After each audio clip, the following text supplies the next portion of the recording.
So mga idol, harbisan subong sa mais. So amo na ding sitwasyon sa mais subong humay makita kang green kag turing na or laya or luto kon sa humay. Na inaharbiso na ina, ang inang nagaputi, amo na ina sang nasaking na. Bali ano ina sa tapos na nasa sang pamanit, tapas, amo na lang isod sa sako. So amo na ding problema namon. Kung mag-ulan, amo na wala sang obra nga mahimo sa uma. Na tawhay. Pero pag abot naman sang init, daw ginalagas ka naman sa imong obra kay siyempre gusto mo man maugang imong mais. So ang problema gid subong nga main problem subong sa mangunguma ang perte ka barato nga pagkuha sa mga buyer sang mais. So amo sina ang problema nila. Perte ka man sa abono, perte ka barato ang ilang pagkuha sang produkto sa mangunguma.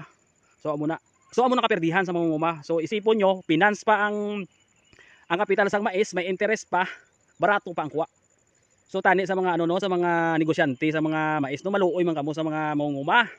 Kaya kabalo mo sa mangunguma, ang ginakuhaan sang source of income sa mangunguma ang ila pananom. So kung mapilyor na lang ang pananom sa mangunguma, paano na lang ang mga pamilya sang aton nga mga ginapinance? Ginatagaan nyo sang finance to pordoy man.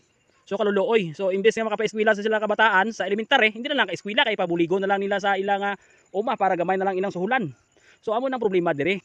So tani no sa mga buyer sang mais no, may isa naman galit may isa man tani ka negosyante nga may mag-sponsor dire mahal ang kuha sang mais.